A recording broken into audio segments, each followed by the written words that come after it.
नमस्कार मित्रों, उत्तराखंड मुक्त विश्वविद्यालय का सामुदायिक रेडियो हेलो हल्द्वानी इस वक्त आप सुन रहे हैं 91.2 मेगाहर्ट्ज की तरंगों पर। कार्यक्रम लेकर आए हैं देश विदेश की सैर और आज हम करने वाले हैं मेरठ की सैर।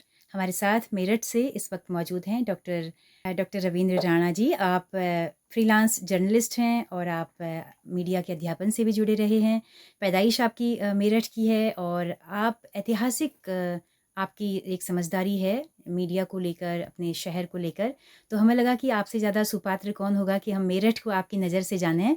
सर बहुत-बहुत स्वागत है आपका रेडियो स्टेशन में पहले तो। जी, बहुत शुक्रिया आपका। जी, सर ये मकसद हमारे इस कार्यक्रम का यही है कि हम अपनी तमाम अपने पड़ोस के, अपने दूर के, अपने देश के तमाम शहरों को, देशों को जानें।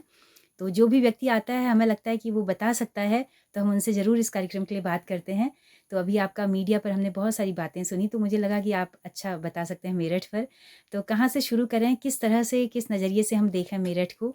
हम स्वतंत्रता आंदोलन के समय से कुछ-कुछ जानते रहे हैं, इससे ज़्यादा हम नहीं जानते हैं मेरठ को। मुझे लगता है कि आप शुरू करें।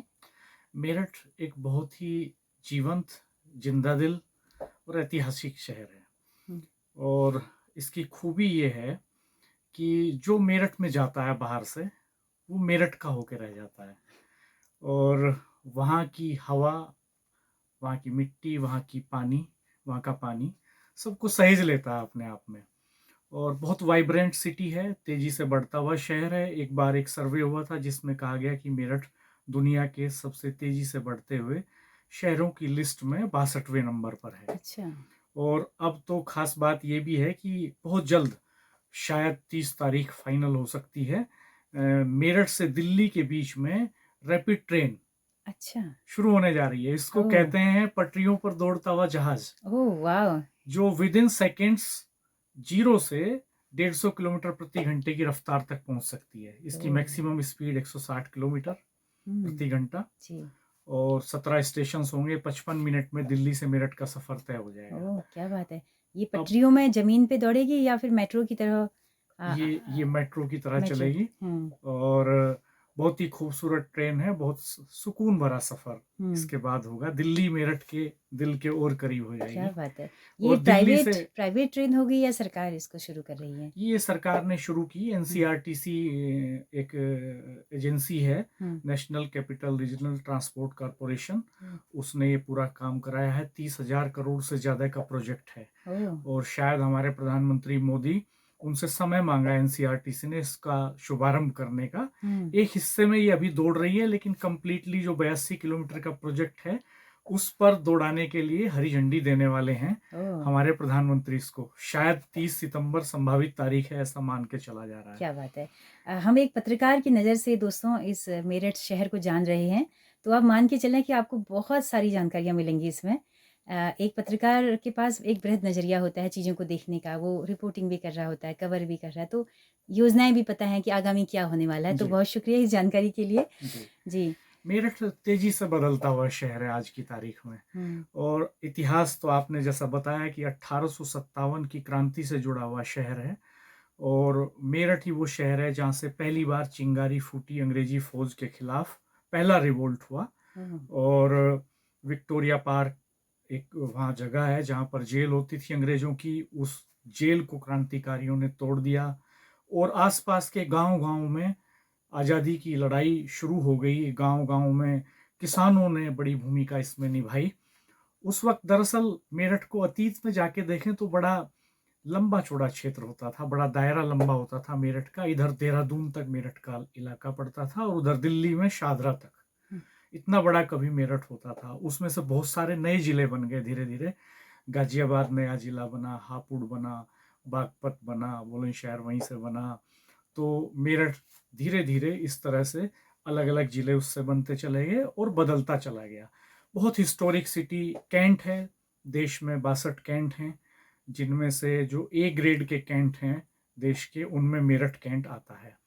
बहुत इम्पोर्टेंट कैंट है और कई बड़े ऑपरेशंस देश की सुरक्षा के लिए वहाँ जो आर्मी बेस है उसी ने अंजाम दिया उनको। हुँ, दूसरा ये कि एक पुराना शहर है मेरठ, हुँ, जिसका मिजाज नए शहर से कुछ जुदा है। अच्छा। नया शहर बहुत विस्तार ले गया है हुँ, और क्या अभी मेरठ 2 भागों में बँटा है कि एक नया ओल्ड मेरठ है, एक नया मेरठ है? इस तरह से तो नहीं बाँट सकते, जी। लेकिन जो कि पुराना शहर है ये कहा जाता है वो कि 7 दरवाज़ों के भीतर था। ओह! ऐसा तो क्यों? चारों तरफ गेट बने हुए थे, सिक्योरिटी के लिए पुराने ज़माने में ओह! किले होते थे, तो कुछ गेट भी बनते थे, तो इन द्वारों के बीच में बसा हुआ मेरठ था। गेट बोलते हैं उनको वहाँ पर। अच्छा, हाँ, तो इस तरह से जैसे दिल्ली गेट एक हो गया, इस अच्छा। तरह से कितने बागपत गेट। किलोमीटर में फैला है? मेरठ की आबादी लगभग आप ये मान के चलिए कि 40 लाख से ज़्यादा है, अच्छा, मेरठ जिले की। अच्छा। लेकिन शहर को काउंट करें तो 20,000 से ज़्यादा 20 लाख से ज़्यादा पॉपुलेशन होगी। हुँ, हुँ। और शहर मिक्स्ड पॉपुलेशन वाला शहर है अच्छा, नगर और पालिका होगी? महानगर पालिका है। अच्छा, मेयर का चुनाव होता है वहाँ पर, तो नगर निगम कहेंगे उसे? नगर निगम हुँ, कहेंगे। हुँ। और मेरठ में 7 एमएलए होते हैं। अच्छा, मेरठ जिले से 2 मंत्री हैं इस समय उत्तर प्रदेश की सरकार में। हुँ, और मेरठ जिले को कई एमपी रिप्रेजेंट करते हैं। एक अच्छा, सीट राजनीति के हिसाब से देखें तो मेरठ हापुड़ लोकसभा सीट हो गई। हुँ, हस्तिनापुर मेरठ में है, अच्छा, जो ऐतिहासिक धरती है जहाँ कौरवों और पांडवों की राजधानी थी, गंगा के तट पर बसा हुआ है। हुँ, हस्तिनापुर को एक अलग एमपी रिप्रेजेंट करते हैं बिजनौर वाले। इसके अलावा मुजफ्फरनगर लोकसभा सीट में वहाँ का सरधना का इलाका आता है, हुँ, तो एक एमपी ये हो गए। एक बागपत के एमपी जिनके दायरे में सिवाल खास आता है। तो इस तरह से 4 सांसदों का क्षेत्र पड़ता है क्या बात है। बागपत जिले में। जी, और राज्यसभा में इस समय लक्ष्मीकांत वाजपेयी जी हैं, वहाँ से जो भारतीय जनता पार्टी के प्रदेश अध्यक्ष भी रहे पहले। जी। तो एक एमपी राज्यसभा में भी हैं, तो पॉलिटिकली बहुत इम्पोर्टेंट है हुँ, हुँ, मेरठ। हिस्टोरिकली बहुत इम्पोर्टेंट है। और मेरठ इस मायने में बहुत इम्पोर्टेंट है कि वहाँ की जो कोर्ट है उसमें वकीलों का बहुत बड़ा नंबर है। अच्छा, हाँ, करीब लगभग 7-8 हजार वकील वहाँ पे प्रैक्टिस करते हैं। ओह! काकोरी कांड की सुनवाई ओह! मेरठ की कोर्ट में हुई थी। वाह! हिस्टोरिकल इम्पोर्टेंस भी है वहाँ का। ओह! और वहाँ फ्रीडम मूवमेंट के लिए तो वो मशहूर है ही। मेरठ ने कई बड़े नेता दिए हैं। हुँ, और देश के पूर्व प्रधानमंत्री चौधरी चरण सिंह मेरठ कॉलेज मेरठ में पढ़ते थे। हुँ, बहुत हिस्टोरिकल कॉलेज है मेरठ कॉलेज मेरठ, पुराना कॉलेज है। और उस कॉलेज से तमाम बड़े नेता निकले हैं देश के। और इस समय हमारे जो एनएसए हैं, डोभाल साहब, हुँ, वो वहीं पढ़े हैं। अच्छा, और विपिन चंद्र रावत जी जो अच्छा, पहले सीडीएस थे हुँ, देश के, वो वहीं पे पढ़े हैं। तो इस तरह की पर्सनालिटीज मेरठ कॉलेज मेरठ से निकले हैं। तमाम विधायक, सांसद और 50 से ज़्यादा जज भी दिए हैं उस कॉलेज ने। हुँ, बहुत हिस्टोरिकल कॉलेज 50 है। से ज़्यादा जज। जज तो ये शुरुआती कॉलेज है और अभी है अस्तित्व में? अभी है, जी, अस्तित्व में तो है और चौधरी बहुत चरण सिंह अलग है, यूनिवर्सिटी के अंदर आता है। उसी के अंतर्गत हाँ, ये आता है। कैंपस चौधरी चरण सिंह यूनिवर्सिटी का तो कैंपस इतना अलग है। पुराना कॉलेज कैंपस खुद क्यों नहीं बन पाया? हाँ, ये बात ज़रूर आपने सही कही। दरअसल मेरठ कॉलेज मेरठ ऐसा कॉलेज है जो कई यूनिवर्सिटीज़ से एफ़िलिएटेड रहा। पहले ये कोलकाता यूनिवर्सिटी से अच्छा, एफ़िलिएटेड था एक समय में। अच्छा, फिर ये आगरा यूनिवर्सिटी से एफ़िलिएटेड रहा। ओह! और बाद में जब चौधरी चरण सिंह यूनिवर्सिटी बनती है तो ये उससे एफ़िलिएटेड हो गया। ये बात आपकी बिल्कुल सही है कि मेरठ कॉलेज पहला मेरठ हक उसका बनता पहला था हक उसका कैंपस बनता बनने था। का। जी, लेकिन शायद वो चूँकि शहर के बीच में है, हुँ, तो उतना एक बड़ी लैंड की ज़रूरत थी कैंपस को एक जगह बनाने के लिए। हुँ, हुँ। तो शायद ये एक वजह रही होगी जो मुझे लगता है। जी, जी, जहाँ चौधरी चरण सिंह यूनिवर्सिटी है तो वहाँ वो लैंड जो है वो पर्याप्त जी। उपलब्ध है। अ, जी, तो सर और वहाँ की अगर बोली भाषा की बात करें या वहाँ के साहित्यकारों की बात करें, तो कोई नाम है जो वहाँ से हैं? वहाँ से तमाम बड़े लोग निकले हैं। हुँ, हरिओम पंवार हुँ, जो बड़े कवि हैं ओज के, पूरी दुनिया में विख्यात हैं, वो वहीं से निकले हैं। मेरठ कॉलेज मेरठ में प्रोफेसर भी रहे। जी। लॉ के प्रोफेसर हैं, अच्छा ओज की लॉ के कविता प्रोफ़ेसर, पढ़ते हैं। अच्छा। हाँ, बड़े कवि हैं। जी, और बड़े कवि नीरज जी, उन्होंने मेरठ कॉलेज मेरठ में पढ़ाया। गोपाल दास नीरज? गोपाल दास नीरज जी ने, अच्छा, हाँ, वहीं पे पढ़ाते थे, क्या अध्यापन बात करते है। थे, वहीं से कारवां उनका गुज़र करियर गया, शुरू। गुबार देखता रहा, जी, क्या बातें जी। हैं। और उनके अलावा जो है बहुत सारे शायर वहाँ से निकले, बहुत सारे कवि वहाँ से निकले। हुँ, कुमार विश्वास का जो शुरुआती करियर है ओह! वो भी वहीं से शुरू होता है। हुँ, हुँ, यूनिवर्सिटी के अफिलेटेड कॉलेज में ही वो रहे। हुँ, हुँ, और वो यूनिवर्सिटी के कैंपस में शुरुआत में जब कविताएं पढ़ने आए थे, एक पतला दुबला सा लड़का, जब पहली बार हमने कुमार विश्वास के कवि सम्मेलन को सुना था तो कोई तब ये दीवाना सोचा नहीं कहता था। है, कोई पागल समझता है, जी, शुरुआती उनका जो जी, गीत निश्चित था। तौर पे। और जी। वो जब कविता वहाँ से वो शुरू करते हैं, तो आप देखिए वो कहाँ तक पहुँचते हैं। हुँ, तो वो जन्मे भले ही वहाँ पे नहीं हैं हुँ, मेरठ में, लेकिन मेरठ से उनका गहरा नाता रहा। हुँ, और बहुत सारे लोग, जैसे मेरठ की जो बोली है कोरवी, हुँ, ठेठ खड़ी बोली, हुँ, उसका उसमें अपनी एक मिठास है। बाहर से आप जाएँगे तो आपको लगेगा कि आदमी थोड़ा सख्त लहजे में बोल रहा है, हुँ, कड़क बोल रहा है, हुँ। लेकिन भीतर दिल में उतनी मिठास ज़्यादा होगी। और मेरठ की गजक, मेरठ की रेवड़ी ओह! पूरी दुनिया भर में मशहूर है। हुँ। मेरठ की कैंची दुनिया में मशहूर है। कैंची का शहर कहा जाता है मेरठ अच्छा, को। अच्छा, स्पोर्ट्स सिटी है मेरठ। अच्छा, मेरठ खेल नगरी है। अच्छा। वन डिस्ट्रिक्ट वन प्रोडक्ट में भी सिलेक्टेड है। और मेजर ध्यानचंद, हॉकी के जादूगर, हाँ। वो मेरठ में कैंट में पोस्टेड रहे, मेरठ के मैदानों पर ओह! खेले। क्या बात है। और ये उनकी उनकी जो यादें हैं, वो वहाँ पर एक सोहनलाल हॉकी मेकर की शॉप है, जो मेजर ध्यानचंद के दोस्त थे, ओह! और पंडित सोहनलाल, वाह! उनके यहाँ से हॉकी खरीदते थे। उनके यहाँ उनकी जो हॉकी है उनका संग्रह है। वो चेयर भी रखी हुई है जिस पर मेजर ध्यानचंद कभी बैठा बैठा करते थे। करते थे, अच्छा। तो खेल के नज़रिए से तमाम बड़े सितारे दिए हैं, भुवनेश्वर हो चाहे पीके हो, ये सब मेरठ से निकले। क्या बात है। तो और सर खेल के मैदान काफ़ी हैं वहाँ पर और अभी नई पीढ़ी में क्या माहौल है खेल का? वो मेरठ दरअसल खेल इंडस्ट्री है। अच्छा, मैदान से ज़्यादा अहमियत ये है कि ओह! खेल के सामान बनाने वाला शहर है। ओह! और मेरठ की जो गेंद है और मेरठ का जो बल्ला है, उससे वाओ! इंटरनेशनल क्रिकेट होता है। क्या बात है, देश वाह! के तमाम बड़े क्रिकेटर्स अच्छा, वहाँ पर जाकर के बल्ले खरीदते हैं और गेंद खरीदते हैं, विजिट करते रहते हैं मेरठ की इंडस्ट्री को। वाह! और चाहे राहुल द्रविड़ हों, धोनी हों, तमाम बड़े क्रिकेटर्स वहाँ पर विजिट करते रहे। तो खेल के लिहाज से बहुत इम्पोर्टेंट है। हुँ, और आप देखिए कि मेरठ ऐसी जगह है, ऐसा जिंदा दिल शहर है कि एक हिस्सा उसका देर रात तक जागता है। पुराना शहर जिसको कहते हैं, हुँ, आधी रात तक आपको वहाँ पर गर्म दूध मिलेगा कुल्हड़ों में, बताशे ओह! वाला वाह! और मलाई वाला। तो वो डीएन कॉलेज के सामने की दुकानों पर आपको मिल सकता है। ऐतिहासिक घंटाघर वहाँ पर है, हुँ, शहर घंटाघर। अच्छा घंटाघर है। हाँ, शहर तो वही घंटाघर अंग्रेज़ों जिसको, अंग्रेज़ों की निशानी। हाँ, और उसको वहाँ पर कई फ़िल्में शूट हुई, अच्छा, और इसलिए भी मशहूर है। अच्छा और फ़िल्में शूट होती हैं वहाँ पर। हाँ, फ़िल्में शूट होती हैं। हुँ। और इसके अलावा कोई हिस्टोरिकल फ़िल्म होती हैं या वैसे ही?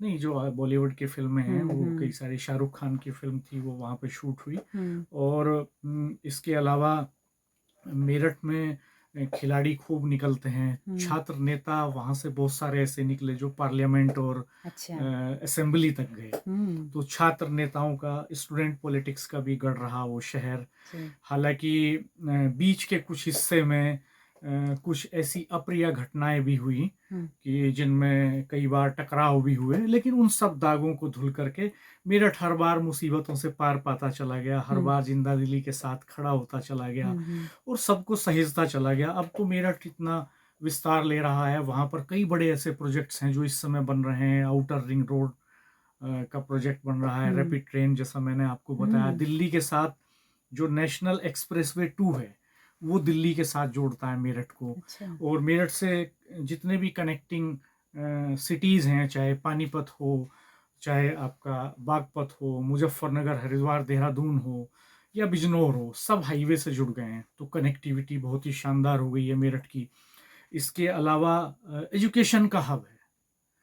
मेरठ में चौधरी चरण सिंह यूनिवर्सिटी स्टेट यूनिवर्सिटी है। सरदार पटेल कृषि एवं तकनीकी प्रौद्योगिकी विश्वविद्यालय, वो भी स्टेट गवर्नमेंट का है। हुँ, इसके अलावा प्राइवेट यूनिवर्सिटीज़ में कई बड़े नाम हैं जो बहुत अच्छा कर रहे हैं। सुभारती ग्रुप है, आईएमटी ग्रुप है। इसके अलावा वहाँ पर शोभित विश्वविद्यालय है, विद्या है, महावीर ग्रुप है। हुँ, तो बहुत सारी यूनिवर्सिटीज़ वहाँ पर खुली हैं इस बीच में। एजुकेशनल इंस्टीट्यूट्स, चाहे बीएड के हों, चाहे इंजीनियरिंग कॉलेजेस हों, चाहे मेडिकल कॉलेजेस हों। जी, डॉक्टरों का भी बड़ा हब है वहाँ पर, अच्छा क्योंकि हॉस्पिटल्स, मेडिकल कॉलेज है पुराना। अच्छा, तो मेडिकल कॉलेज से निकले हुए पुराने बहुत बड़े-बड़े डॉक्टर वहाँ पर रहते जी, हैं। किस तो नाम से है सर ज़रा बताएँ? सरदार वल्लभ भाई पटेल चिकित्सालय है मेडिकल कॉलेज का नाम, अच्छा। और जो अस्पताल है, और मेडिकल कॉलेज का नाम लाला लाजपत राय मेडिकल कॉलेज ओह! अच्छा। मेरठ, इस तो नाम इन से। नायकों के नाम पे रखने की कुछ वजह ख़ास थी? क्या इनका कोई नाता है मेरठ से या वैसे ही रखा है? नायकों से मेरठ का विशेष लगाव हुँ, है। हुँ, हुँ। दरअसल उस तौर पे चूँकि एक रिवॉल्यूशनरी शहर रहा है, हुँ। और ये कहा ये भी जाता है कि आज़ादी की जो चिंगारी है पहली, वो थोड़ा मेरठ ने जल्दबाजी में लगा दी। अच्छा। वो प्लान हो रही थी, और एक संगठित विद्रोह होना था पूरे देश में, लेकिन मेरठ ने ओह! 10 मई 1857 को तय तारीख से पहले उसको शुरू कर दिया। ओह! क्या तो बात है। थोड़ा जल्दबाजी में कर दिया। अच्छा। कुछ लोग इतिहासकार ये मानते हैं कि साहब इसकी वजह से नुकसान भी हुआ, हुँ। कि अगर पूरा समग्रता में पूरे देश में एक साथ होता तो शायद कुछ और बात होती। ओह! लेकिन मेरठ वालों को बर्दाश्त नहीं हो रहा था अंग्रेजी राज, हुँ। और उन्होंने तुरंत जो है इसकी शुरुआत कर दी, जी। और बहुत ज़बरदस्त तरीके से ये फ्रीडम मूवमेंट चला, इसकी अगुवाई हुँ। मेरठ ने की। हुँ। और सर आबादी के लिहाज से देखें तो कितना-कितना फ़ीसद हैं? किस-किस किन-किन धर्मों के लोग वहाँ पे रहते हैं? हिंदू, मुस्लिम, हुँ। जैन, सिख, जी। और कितना ईसाई फ भी हैं। जी। और सबसे बड़ा नंबर तो हिंदू आबादी का है, जी। दूसरे नंबर पे मुस्लिम्स हैं। हुँ। जैन समाज के लोग भी काफ़ी अच्छी संख्या में रहते हैं, हुँ। और बहुत ही जो है समझिए कि गंगा यमुना के दोआब का शहर है। ओह! एक तरफ गंगा है, ओह! और एक तरफ यमुना है, क्या बात है। और और दोआब तो शहर वैसे से, भी बहुत उपजाऊ, हाँ, फर्टाइल बहुत ही माना जाता फर्टाइल है। लैंड है। अब हुँ। एकदम आप समझिए कि गुड़ की मिठास के लिए मशहूर है, ओह! और गन्ने की खेती काफ़ी होती गन्ने है। की खेती खूब होती है। और ये मेरठ और आसपास के जो इलाके हैं, जिसमें शामली, मुजफ्फरनगर, बागपत, हाँ। ये सब आ जाता है, तो ये शुगर बाउल कहा जाता है, ओह! चीनी का कटोरा कहते हैं क्या इसको। बात है। तो मिठास बहुत है, और वहाँ के वहाँ लहजे में भी वही मिठास है। जी, जी, जी। बशर्ते दरअसल वो जो खड़ी बोली है, हुँ। उसका अपना एक जायका है। हुँ। उसमें बाहर से आप जाएंगे तो शुरू में लगेगा कि आदमी थोड़ा तल्ख है, औपचारिकताएं कम है, जी। सपाट कहन, सपाट बातचीत, हाँ, सपाट रहन सहन, 2 टूक कहना। दो टूक कहना, हाँ। तो सीधे कहना, सुखी रहना, जी, जी, ये वो जी। फॉर्मूला वहां पे अपने चलता शहर को बताने की जो एक तलब और खुशी होती है वो आपकी बातों में नज़र आ रही है है। निश्चित तौर पर कि मुझे मुझे मेरठ ने, दरअसल अब तो मेरा गांव बागपत जिले में पड़ता है, जो मेरठ से अलग एक जिला बन गया 97 में। जी। लेकिन मेरा जन्म मेरठ जिले में ही हुआ, हुँ। मेरठ शहर में ही मेरा पूरा नौजवानी बीती, बचपन में पढ़ाई पिता के साथ इधर उधर हुई। जी। लेकिन जो जिंदा दिली, जो अपनापन, जैसे मेरठ को आप ये भी कह सकते हैं कि वो शहर में गांव है। हुँ। मेरठ का जो कल्चर है वो इस तरह का है, जैसे वहाँ आपको मिडिल क्लास के लिए, हायर मिडिल क्लास के लिए अच्छे मार्केट्स भी मिलेंगे। अबुलेन एक अच्छे मार्केट के तौर पे डेवलप हुआ, सेंट्रल मार्केट डेवलप हुआ, सदर बाजार मशहूर बाजार है, हुँ। लाल कुर्ती की पैठ है, वो बहुत मशहूर है। अच्छा। तो ये बाजारों का अंदाज है। मॉल्स वहाँ पर बहुत सारे डेवलप हुए, जी। और इसके साथ साथ जो है मार्केट के एक्सपेंशन के साथ साथ जो है शहर ने तरक्की की।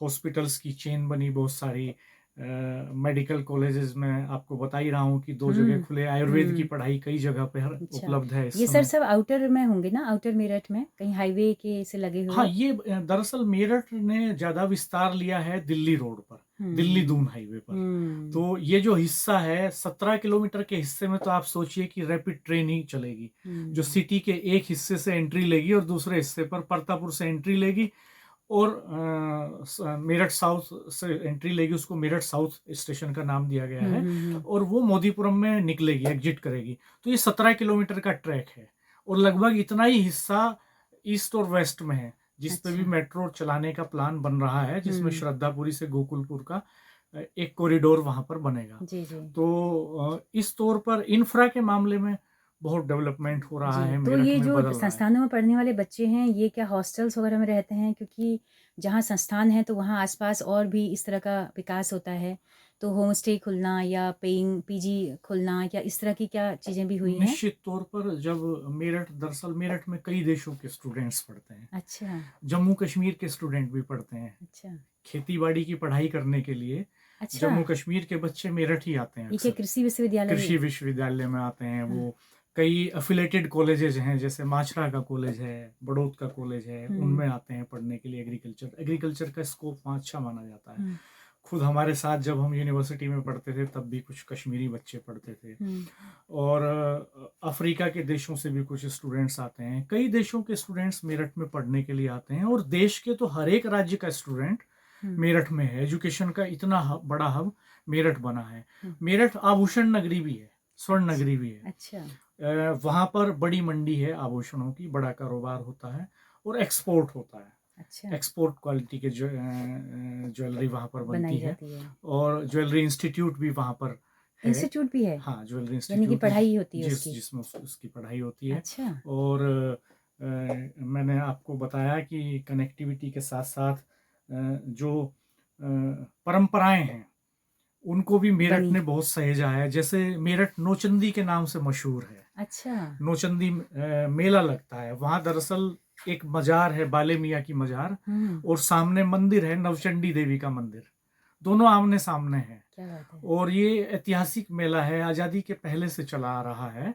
तो जब मेले की शुरुआत होती है तो वहाँ पर प्रशासनिक अधिकारी और हमारे जनप्रतिनिधि जो हैं वो नवचंडी मंदिर में नारियल चढ़ाते हैं, चुनरी चढ़ाते हैं, पूजा अर्चना करते हैं, और उसके बाद फिर वो बाले मियाँ की मजार पर चादर पोशी करते हैं। इसके साथ वो मेला शुरू होता है, और आज भी वो मेला लगता है। होली के बाद जो अगला रविवार होता है उससे वो मेला शुरू होता है, एक औपचारिक शुरुआत होती है, और फिर वहाँ जो है बड़ी संख्या में लोग जुटते हैं। उसमें महीनों कार्यक्रम चलते रहते हैं। अच्छा। सर, तो कोरवी भाषा बोली को कितना लोगों ने बचा के रखा है? शहर के भीतर ये बोली जाती है? हाँ, ये बड़ा महत्वपूर्ण सवाल है। दरअसल हम लोग कई बार इसको लेकर के चिंतित होते हैं कि ये जो कोरवी बोली है ये नेक्स्ट जनरेशन्स में इसका वजूद बचेगा कि नहीं बचेगा। जैसे आमतौर पर मैं भी बात करता हूँ, मैं जब अपनी पत्नी से बात कर रहा हूँ तो वो भी केमिस्ट्री में पीएचडी हैं। अच्छा। लेकिन जब हम घर में बात करते हैं तो कोरवी में बात करते हैं। अच्छा। लेकिन बच्चे सुन तो रहे होते हैं लेकिन बोल नहीं पाते हमारी होंगे। बेटी उस तरह से बोल नहीं पाती। हमने उसको बहुत सारे शब्द सिखाए हैं इस बीच में, और गांव के एक्सपोजर के साथ वो सीखी है इन शब्दों को। लेकिन फिर भी ये एक चुनौती है कि जो जैसे कल्चर के मामले में, जैसे धोती कुर्ता और टोपी, अच्छा, ये वहाँ का ये एक पहनावा था है। वहाँ गांव का, वो अब बदल रहा है। धोती कुर्ते की जगह बहुत सारे इलाकों में कुर्ता पायजामा और टोपी आ गया पहले। अच्छा। और अब हमारी जनरेशन में आके हम न टोपी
जी, तो रवीन और जी बहुत अच्छा लगा हमें, आपने मीडिया पर भी एक बहुत लंबी बातचीत दी है और आपने मेरठ को हमारी तमाम उत्तराखंड के लोगों की तक पहुँचाया, उसकी अहमियत को और बहुत पसंद मुझे लगता है इस एपिसोड को लोग करेंगे। एक पत्रकार, एक अध्यापक की नज़र से हमने मेरठ को आज जाना। बेहद, बेहद, बेहद धन्यवाद आपका इस बातचीत के लिए। आपका बहुत शुक्रिया। लेकिन मेरठ को चलते-चलते एक और भी भाषा में कोई संदेश भी हम सुनना चाहेंगे। जी, मेरठ को बताइए सर। दरअसल बड़ी महत्वपूर्ण बात ये है कि मेरठ को बहुत थोड़े समय में हुँ, और सिर्फ एक मीटिंग में नहीं समझा जा बताना। सकता है। जी, बहुत ज़बरदस्त शहर है अपने आप में, हुँ। और वहाँ की मिट्टी में जो बात है, वो अद्भुत है। जी। वहाँ गन वहाँ से जो ये गन्ना अगर शुगर बाउल है तो वहाँ मिठाइयाँ भी गन्ने की बनाते होंगे हाँ, जो एकदम निश्चित ठेठ देसी अंदाज की जो बनती हैं। निश्चित तौर पर, चूँकि मैंने बताया आपको गुड़ के लिए मशहूर है, गुड़ की हुँ, मिठास के लिए। हुँ, वहाँ की गज्जक और रेवड़ी हुँ। एक्सपोर्ट होती है, जी, जी, विदेशों में जाती है। जी। तो तो कौरवी में चलते-चलते हमारे उत्तराखंड के लोगों के लिए आप क्या कहना चाहेंगे? भाई उत्तराखंड वालों, अपनी भाषा का, अपने पढ़ावे का ध्यान राखियो, इसे संभालना बहुत ज़रूरी है। मैंने सुना है कि बहुत सारे गांव ऐसे हैं जो ख़त्म होते जा रहे हैं थारे, तम भी गांव छोड़ छोड़ के शहरों की तरफ कूच लिए। अब इससे बड़ा नुकसान होगा। गांव में रहो और गांवों में सुविधाएं बढ़ाओ, वहीं पे रहने खाने की व्यवस्था करो अपनी, और विकास को गांव में खींच के ले जाओ। विकास की वजह से गांव में तो देहरादून या दिल्ली मत भागो, वहीं रहो भाई उत्तराखंड वालों। गांव बचाने बहुत जरूरी हैं। वाह, वाह! बहुत धन्यवाद आपका।